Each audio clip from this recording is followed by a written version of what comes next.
O tema hoje é a cura.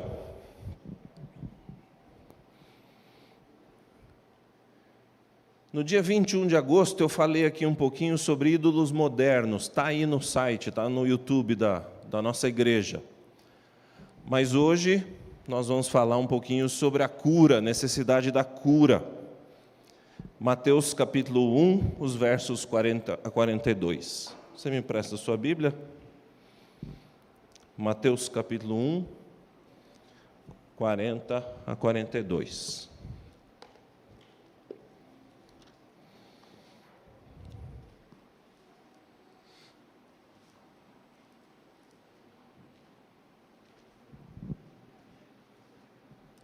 Perdão, é Marcos, eu marquei errado aí, hein? É Marcos capítulo 1, os versos 41... versos 40 a 42. Marcos. Bom, de repente você não está enxergando mesmo, né? Deixa assim. Marcos 1, 40 a 42, eu leio assim: aproximou-se dele um leproso, rogando-lhe de joelhos: se quiseres, podes purificar-me. E Jesus, profundamente compadecido, estendeu a mão, tocou-o e disse-lhe: quero, fica limpo. No mesmo instante lhe desapareceu a lepra e ficou limpo. Como eu dizia no sábado, dia 21 de agosto, eu falei sobre ídolos modernos, e a ideia ali básica era a seguinte: hoje a ciência, a cultura popular dizem que ficar no casamento, essa coisa de compromisso sexual, é muito complicado, as pessoas não querem mais isso. Então a gente muda o sistema, joga fora o casamento e parte para o casamento aberto. Ao invés de curar o coração humano, eu mudo as regras do jogo. Essa basicamente é a proposta do tema das pessoas que eu apresentei no tema do dia 21. Se você não lembra, depois assiste. Então, como eu não consigo atender a expectativa divina, eu não consigo permanecer no casamento do jeito que Deus quer, eu não busco uma mudança do meu coração, eu busco uma mudança das regras. Eu jogo o casamento tradicional fora e parto para o casamento aberto. Mas eu estou acreditando que a gente precisa mesmo da cura do nosso coração. Porque no momento em que eu for curado do pecado, das minhas preferências pessoais, eu me adapto à lei divina. Então é uma escolha que a gente tem que fazer. Ou eu busco a cura do meu pecado e me adapto às leis divinas, ou eu digo, eu quero viver do jeito que eu quero, e essas leis eu jogo num canto, debaixo do tapete, e parto para uma outra teoria que me faça bem. Na prática é assim. Então hoje, eu vou usar essa experiência do leproso, né? São 3 versinhos, mas para mim esses versos tiveram um impacto muito grande na minha vida. Aquele homem leproso, aliás, não sei se você sabe disso, mas a lepra naqueles dias, há 2000 anos, era uma coisa horrorosa. Ela era confundida, às vezes, com doenças de pele. E, por exemplo, eu tenho umas manchas aqui, eu sou muito branco, e se eu pego um pouco de sol, aparecem umas manchas também brancas. E, às vezes, esse tipo de coisa, a característica da pele, era confundida com lepra. Pode ser também que a calvície, né? O cara perde o cabelo e o sol pega, imagina 3.000 anos na Palestina, né? De 3.000 anos atrás. O cara aparece umas manchas assim na cabeça, o cara podia achar que estava ficando leproso. Pode ser também que se confundisse com queimaduras. Às vezes você sofre uma queimadura mais grave e a pele fica deformada. Então, as pessoas olhavam aquilo, não havia conhecimento científico. E será que é lepra? Então, você tem na Bíblia, principalmente no capítulo 13 e no capítulo 14 do livro de Levítico, instruções detalhadas daquele que não criou a doença, mas sabe o que é a doença. ele instruiu Moisés, dizendo: Moisés, olha, há um jeito de você detectar a lepra verdadeira, ou a lepra mosaica, como ficou conhecida, ou a lepra branca, porque as manchas eram brancas, aprofundadas na pele, e o pelo era branco, o pelo da mancha era branco também. Por exemplo, veja esse texto, Levíticos 13:3. Este, o sacerdote, examinará a parte afetada da pele, e se naquela parte o pelo tiver se tornado branco, e o lugar parecer mais profundo do que a pele, é sinal de lepra. Depois de examiná-lo, o sacerdote o declarará impuro. Esse é só um verso, né? Se você ler os capítulos 13 e 14, é até cansativo, porque são regras minuciosas. Já havia quarentena naquela época. Esse é um negócio curioso também, interessante. O sacerdote, a pessoa se aproximar, de repente com uma mancha na cabeça, como eu já disse, ou uma queimadura, o sacerdote iria examinar. Se ele suspeitasse que fosse lepra, o camarada ficava 7 dias de quarentena, isolado. Aí ele voltava, o sacerdote examinava de novo. Ainda havia dúvida, mais 7 dias. Aí ele voltava. Se a coisa não tinha se alastrado, tinha diminuído, tinha ficado igual, não é lepra. Se a coisa se alastrou, é lepra, vai ficar isolado. Aliás, não tinha remédio, não tinha cura para isso. A lepra verdadeira, ou a lepra mosaica, ela era assim, extremamente temida, porque era uma doença sem cura. É mais ou menos o que aconteceu nessa nossa pandemia. Tem muita gente que não entendeu isso ainda, mas o tal do Covid não tem cura, não tem tratamento. Você vai fazendo o que você acha que pode dar certo. Se você tiver sorte, boa. Se você não tiver sorte, ninguém sabe exatamente ainda por que alguns morrem e outros não, né? Por exemplo, eu conheço gente obesa, hipertensa, sedentária, que ficou entubada e saiu, está vivo. E conheço gente atleta, magra, sarada, barriguinha de pão integral, cheio de gominho, que morreu. E aí, como é que você explica isso? A gente não sabe, não existe um padrão muito definido, né? Nada definido, aliás, para isso. E no caso da lepra, era assim, não tinha tratamento, você ia fazendo o que podia. E o que podia ser feito no caso da lepra? Como na nossa experiência, a gente optou pelo isolamento, pela máscara, pelo álcool, mas no início, principalmente, o apelo era o isolamento, não é?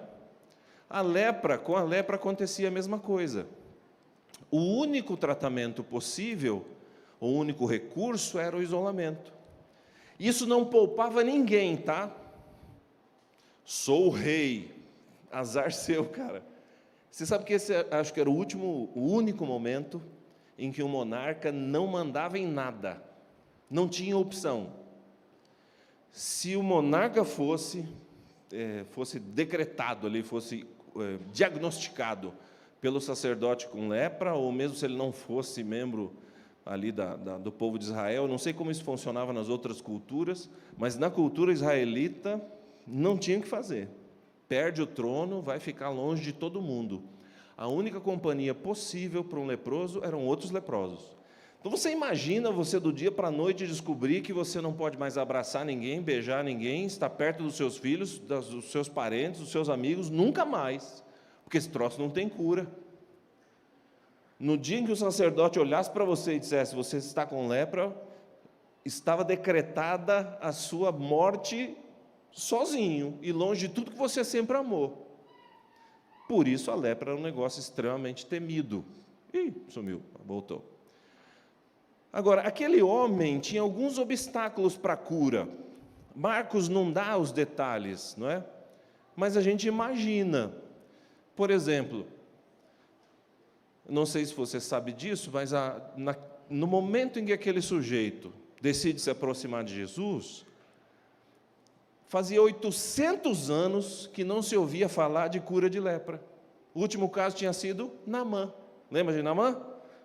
Então, Eliseu curou Naamã, né? Falou: vai lá e mergulha no Jordão. Quase que ele não vai, porque ele achou que o rio era muito sujo, coisa e tal. Mas 800 anos se passaram e ninguém ouvia falar de cura de lepra. E você, de repente, se descobre leproso e vai... O que você pensa? Qual é a sua chance? Isso é muito complicado, mas pior do que isso é que a lepra era considerada maldição de Deus. Você imagina que você ficou doente, as pessoas vão pensar e dizer que você está doente porque Deus está descontente com você. Isso aí é o dedo de Deus, cara. Você está sendo castigado por Deus, é sua culpa, inclusive. Você deve ter feito alguma besteira. Deve ser extremamente difícil o sujeito que ouve isso procurar Jesus, que se diz o Filho de Deus, para curar ele, né?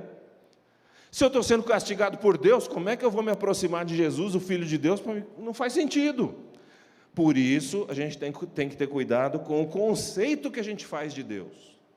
Porque se para você Deus é bonzinho e vai perdoar qualquer coisa que você inventar da sua vida, você pode fazer o que você quiser, que Deus vai salvar todo mundo, você vai viver de um jeito, certo?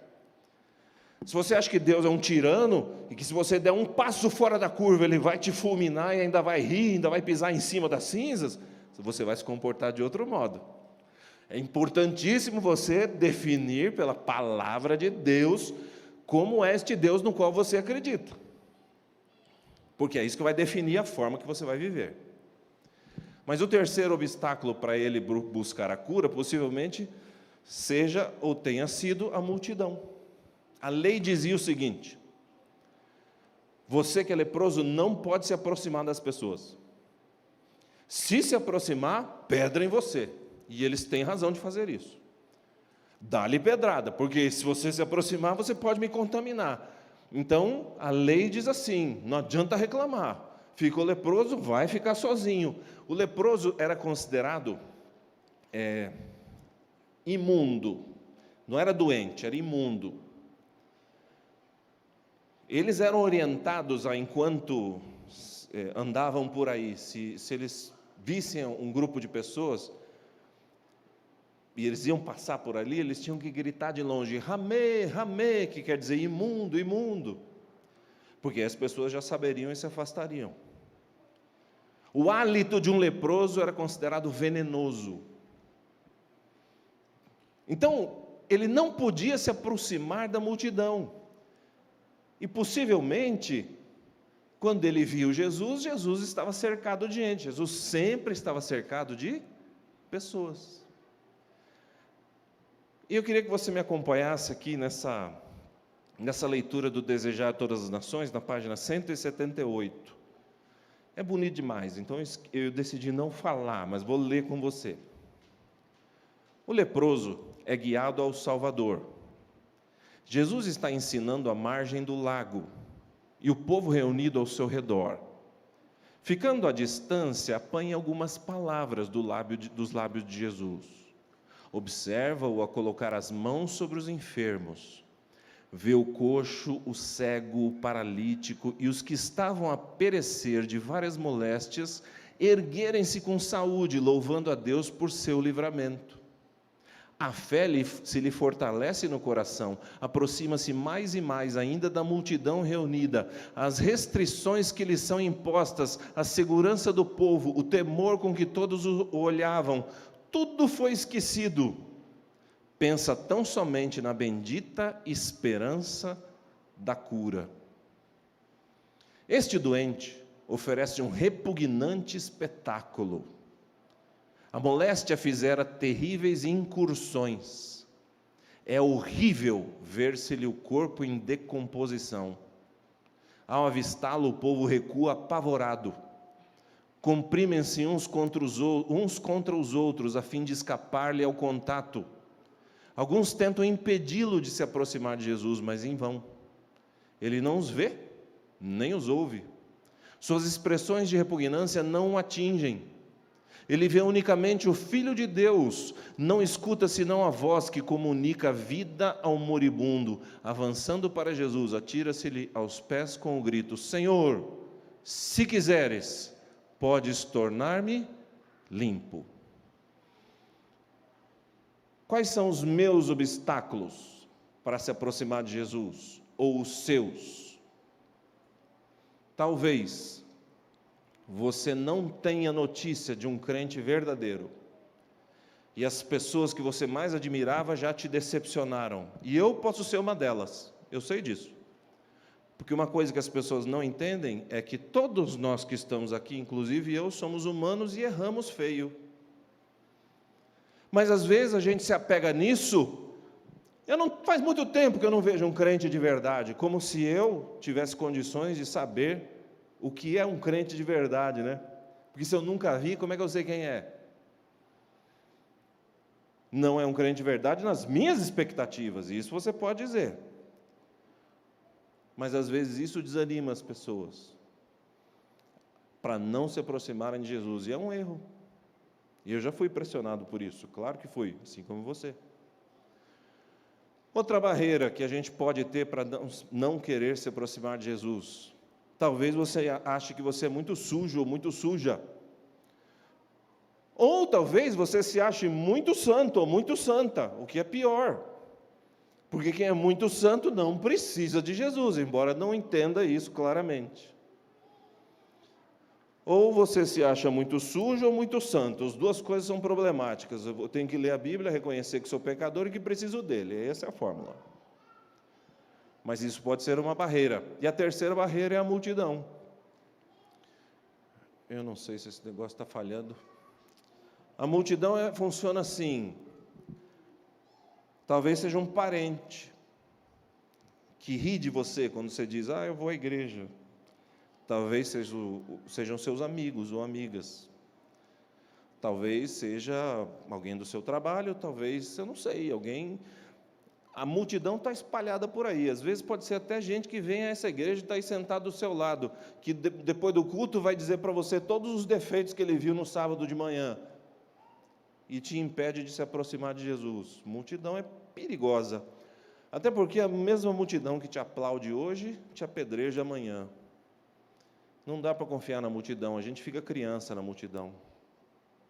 A gente perde a objetividade.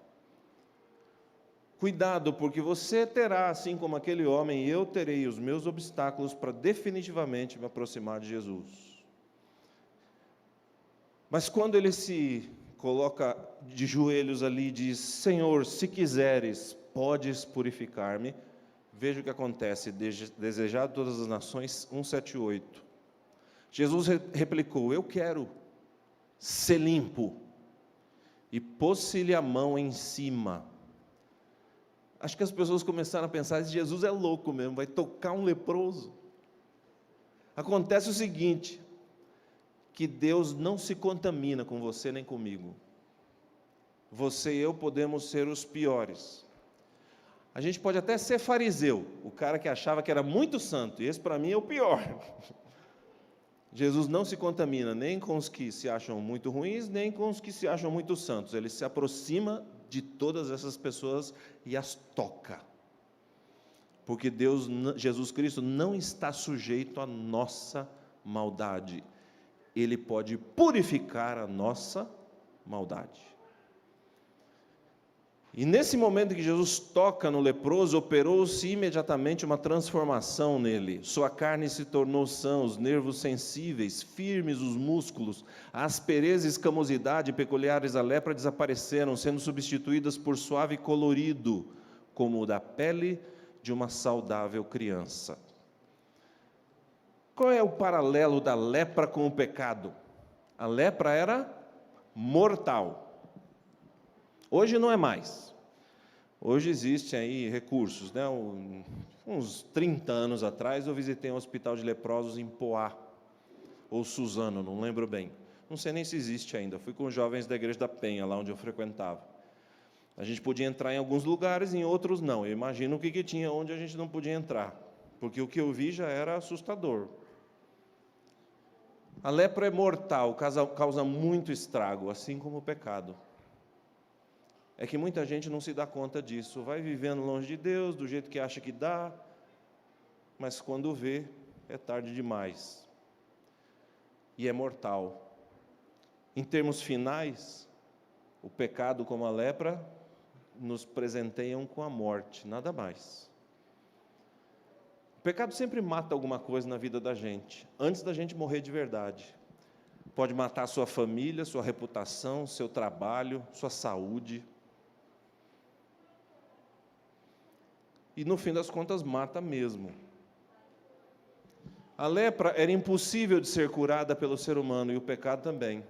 Você pode ir no psicólogo, pode ir no médico, pode ir onde você quiser. No João de Deus eu não aconselho, mas o ser humano não tem cura para o pecado. Os sociólogos, os teóricos, a ciência evolucionista diz que nós vamos nos tornar melhores. Parece que não é o que está acontecendo. A cura do pecado não está nas mãos dos homens, está nas mãos de Jesus. Então, quando alguém diz que a única solução para a humanidade é o Evangelho de Jesus, se refere também a isso. Não há solução para a nossa maldade, a não ser na regeneração pelo Espírito Santo, nas mãos de Jesus. Outro paralelo aí da lepra com o pecado, acho que não está funcionando, Ale, você pode ir. Desejar todas as nações, 180. Jesus, vindo habitar na humanidade, não recebe nenhuma contaminação. Sua presença tem virtude que cura o pecador. Quem quer que lhe caia de joelhos aos pés, dizendo com fé: Senhor, se queres, podes purificar-me, ou podes tornar-me limpo, ouvirá a resposta: quero ser limpo. Pode ser que se você pedir outras coisas para Deus, um carro novo, uma casa, um emprego, uma cura, pode ser que Ele não te dê. Mas se você, com sinceridade de coração, se é isso mesmo que você quer, se você pedir, eu quero me livrar deste pecado, a promessa é que Ele dirá: quero, seja limpo. Essa é a promessa. Diz Ellen White aqui no livro Desejar Todas as Nações que esse é o único pedido que a gente pode fazer com certeza absoluta que Ele vai nos dar. É a única coisa. Quando a gente quer se livrar do pecado. Resta saber se eu quero mesmo, se isso é prioridade para mim. Enfim, quando eu sou curado, o que acontece? E eu vou terminar te contando uma história. Eu estava em São Paulo, isso deve fazer uns 30 anos, no mínimo. E a gente estava se preparando para almoçar. Meu pai que estava fazendo feijão. Meu pai faz um feijão que eu não sei o que ele põe ali, mas fica bom pra caramba. Então, quando ele fazia o feijão assim, que eu sentia o cheiro, eu já ficava animado. E o cheiro estava invadindo a casa, alguém bateu palmas, lá na Zona Leste, no Jardim Coimbra, um pouquinho antes de Itaquera. E eu saí ali, fui até o portão e tinha um moço, moreno, assim, sem dentes. Ele pediu para falar comigo: eu posso te... Ele falava meio arrastado. E eu disse: ok, pode falar, tal. Fiquei um pouco longe do portão, né? O portão era todo fechado, assim, a grade. E ele começou a explicar que ele estava ali vendendo saquinhos de lixo para a manutenção dele. Eles vendiam aquelas embalagens com sacos de lixo, lá, não sei se eram 10 ou 20. Parte ficava para eles, parte eles ajudavam o hospital que cuidava de pessoas com AIDS. Era um trabalho comunitário e, ao mesmo tempo, eles tinham alguma coisa para eles viverem. Né? Era gente simples ali, tinha um amigo ou dois ali, fazendo aquele trabalho ali na rua. Eu conversei com ele, dei atenção, era uma pessoa assim, enfim, agradável. Fui lá dentro, peguei um dinheirinho, comprei 2 kits dele, voltei. Passou aí uma meia hora, talvez. Bateram palma de novo. Eu saí, era o mesmo menino, com mais um. Ele disse: ô, seu Denis, você foi legal com a gente, tal. Então, decidi voltar aqui. E naquela hora eu pensei: meu pai, por que eu fui legal? Aí ele disse assim: é que é o seguinte, normalmente a gente vende uma quantidade suficiente para almoçar, mas hoje não deu. Você podia arranjar um prato de comida para nós dois aqui?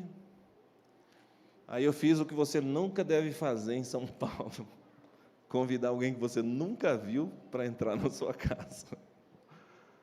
Aí eu: não, vou fazer melhor, falei para ele.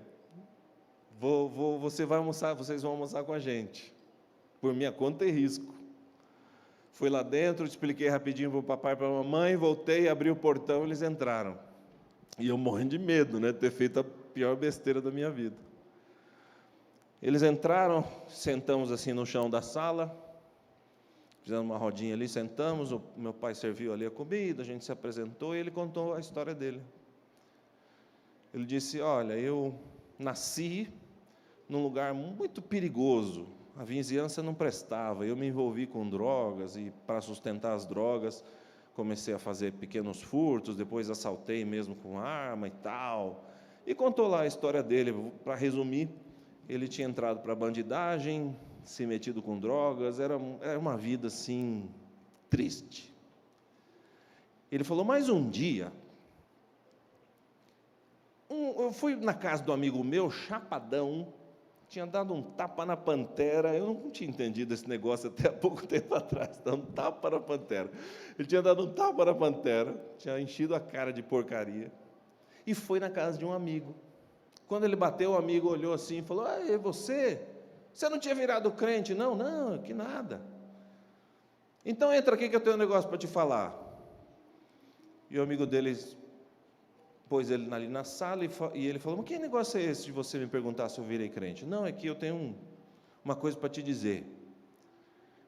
Esses dias eu encontrei um pessoal, uns crentes por aí, e eles me deram um tal de estudo bíblico, e eles me mostraram uma passagem assim, ó, vou ler para você, João 3,16, porque Deus amou o mundo de tal maneira que deu o seu Filho unigênito para que todo aquele que nele crê não pereça, mas tenha vida eterna.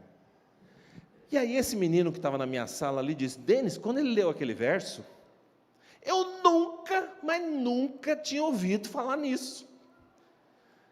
Para mim, Deus, se é que existia, estava em algum lugar por aí, mas esse negócio de ele amar a humanidade, e a gente acha que isso todo mundo sabe, né? A gente que é adventista, a vida inteira, acha que todo mundo sabe disso. João 3,16, todo mundo sabe. E ele me disse: eu nunca tinha ouvido falar esse negócio. E quando ele me disse que Deus amou o mundo, deu seu Filho para mim ter vida eterna, deu um clique na minha cabeça.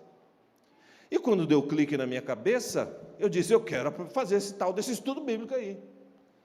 E esse meu amigo me deu o estudo bíblico. Para resumir, ele me disse: eu entrei numa senoide, não foi o termo que ele usou, mas eu tinha altos e baixos. Ora eu estava bem, ora eu estava afundado no vício de novo. Ora eu me libertava e assim eu fui insistindo, e fui pedindo, e fui orando, e fui pedindo para ser curado. E hoje eu posso dizer para você que há 5 anos, ele me disse naquela ocasião ali na sala da minha casa, há 5 anos, eu não tenho mais nenhuma dificuldade com o vício, muito menos com a lei. Eu posso dizer para você que eu nasci de novo, ele falou para mim, na sala da minha casa. Quando eu ouvi aquilo, eu fiquei pensando, como é que a gente que está na igreja a vida inteira nunca passou por isso? Ou por que a gente acha que as pessoas por aí já sabem disso? Ou por que a gente não faz alguma coisa para dizer para elas, de alguma forma, que isso existe, que isso é real, que pode acontecer? Quando eu sou curado, eu falo para alguém, eu me sinto bem. E talvez você que seja crente, esteja aqui a vida inteira, entenda ou acredite que você não precisa de cura. Ou talvez você ache que está tão doente que não há chance para você. Ou talvez você pense que só os outros precisem. Ou talvez você pense até que os outros precisem, mas você não sabe nem como chegar lá. A gente precisa descobrir, precisa achar uma forma, precisa insistir nisso. Nós precisamos da cura. O que precisa ser mudado na humanidade, o que nos inclui, é o nosso coração e não as leis divinas.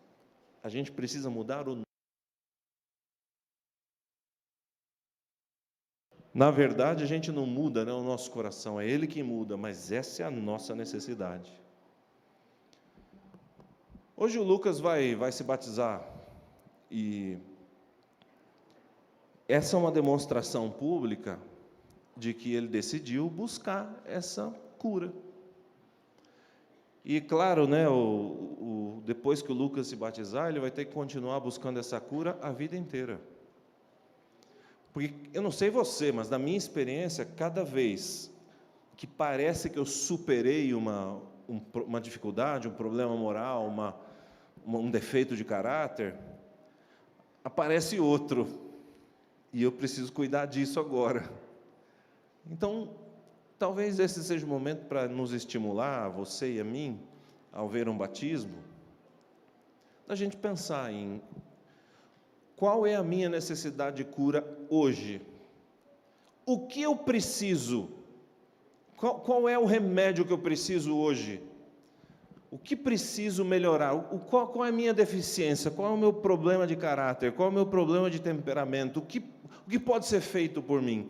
Um dia Davi ficou tão incomodado com isso que ele disse assim, se eu não estou enganado, é o Salmo 139, sonda-me, ó Deus, conhece o meu coração, vê em mim se tem alguma coisa aí que precisa ser consertada. Porque o medo de Davi era ele não perceber, ou não conseguir avaliar de maneira objetiva os seus problemas, porque ele queria estar em harmonia com Deus. E eu vou falar para você, né? Não dá para você andar o resto da vida aí chutando pedrinha e dizendo, eu sou um miserável. Não dá, né? Você foi feito à imagem e semelhança de Deus, você tem um valor inestimável. Isso é uma coisa. Agora, a segunda coisa é você entender que sempre haverá necessidade da gente dar um passo a mais. E talvez hoje seja o momento. Eu quero que você reflita sobre isso. Isso tem me incomodado bastante também na minha experiência como ser humano, como crente. Porque antes de ser seu pastor, eu sou crente, né? Eu sou adventista do sétimo dia. E essa minha experiência tem que ser avaliada também, tem que ser experimentada, tem que ser modificada. Então isso tem me incomodado, eu espero que isso te incomode também. Porque é só quando nos incomodamos que a gente promove a mudança. Se você estiver confortável, vai ficar assim o resto da vida. E eu não sei não, mas como o diabo tem melhorado os seus métodos, hoje tudo é em HD, né? Tudo em alta definição e em 5G daqui a pouco. Se você ficar parado na sua experiência cristã, a tentação potencializou e você ficou na mesma. Eu acho que é perigoso. Eu acho que é melhor você potencializar a sua fé, a sua experiência com Deus, buscar a cura. Que Deus te abençoe. Amém.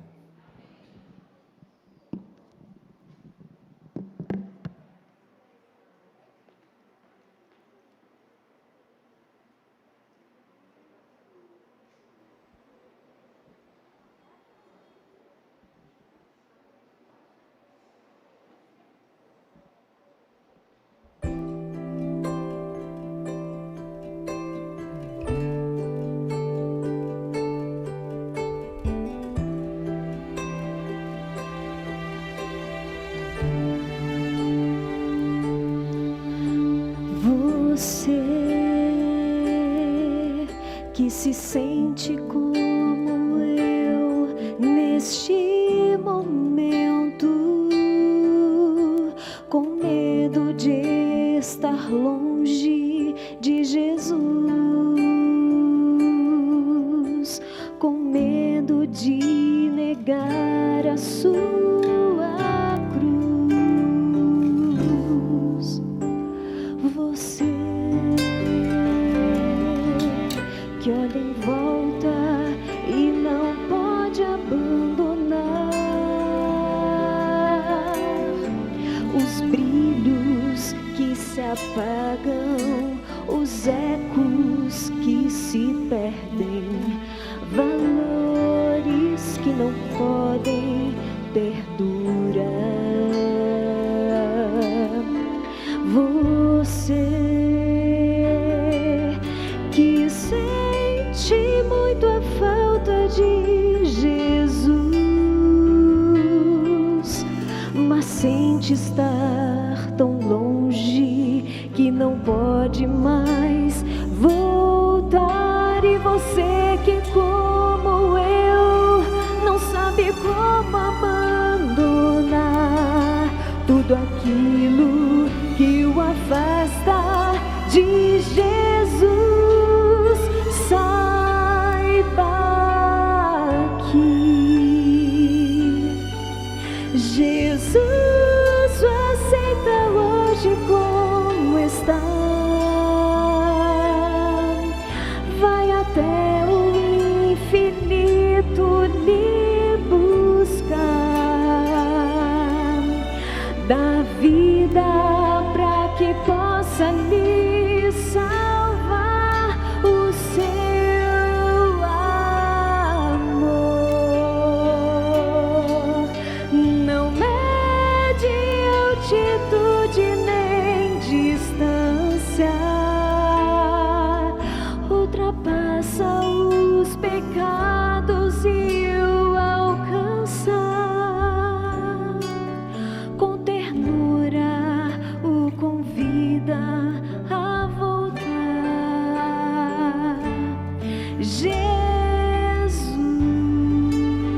sempre toma o rumo certo. Com Ele as dores já não doem tanto assim. Jesus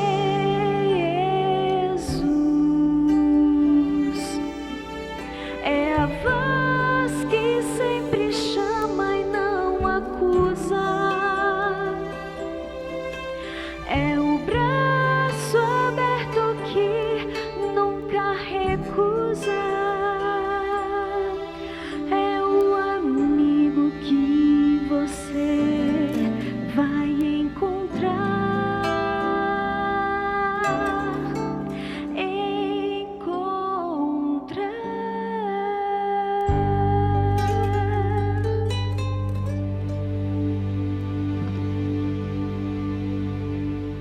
Senhor,